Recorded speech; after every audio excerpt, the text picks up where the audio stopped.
They are so old. Fuck. Every time there's been a Biden speech, the State of the Union, the debates, whatever's been going on, I wait until it's over and then I watch it at double speed after because he talks so slow. I can't stand it. It's frustrating to listen to, and there's a predictable political theater happening all around it. Josh Hawley, I'm from Missouri. My fucking senator is out here. Oh, well, he's making fun of him because he's old. Guess what, Josh Hawley? I agree, and it's annoying. I just don't care because abortion is illegal in Missouri. What are you doing about that, Josh Hawley? Oh, wait.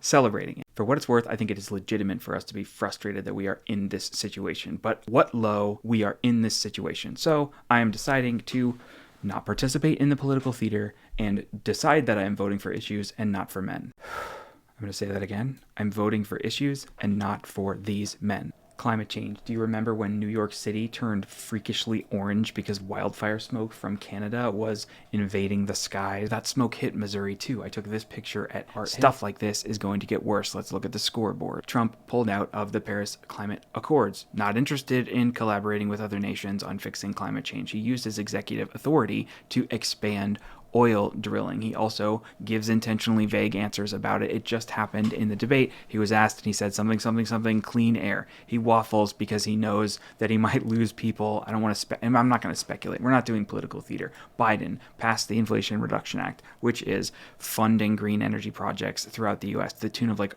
hundreds of billions of dollars, used executive authority to restore us to the Paris Climate Accords on his literal first day in office, and is clear that climate change is a real threat and is making it a priority. I'm voting for issues. Say it with me. I'm voting for issues, not for these men. Abortion is a little easier to explain. Trump put the people on the Supreme Court who made abortion illegal. It's illegal in Missouri right now. I can't speak to abortion from personal bodily experience, but I can listen to women who say that it is tremendously important to them and invasive for Josh Hawley and Donald Trump to be involved in decisions that they should be making with their doctors. It seems from the record that Trump barely has the capacity to even listen to women. He would much rather pay them to be silent, which brings me to the last point, sanity. I grew up following the lead of this man because I was raised religious and I had Republican values as a child. Gen Z will not remember this, but there was once a time when George Bush mispronouncing the word nuclear was a whole ass scandal. That it had conducted a nuclear test. But now, instead of nuclear versus nuclear, a scandal is something more along the lines of paying off an adult film star being caught on tape bragging about sexually assaulting women on a bus, revealing classified intel to Russians who were visiting the White House, publicly asking Russia to hack the Democratic servers, hiring his children to positions of power in the White House when one of his in-laws left. He gets $2 billion from Saudi Arabia, to say nothing of taking classified documents to his house after he left the White House, and fomenting a motherfucking insurrection. Also, I completely forgot Charlottesville. Do you remember how a bunch of neo-Nazis marched through the streets and chanted things like, "Jews will not replace us," and the president responded by saying that there were very fine people on both sides?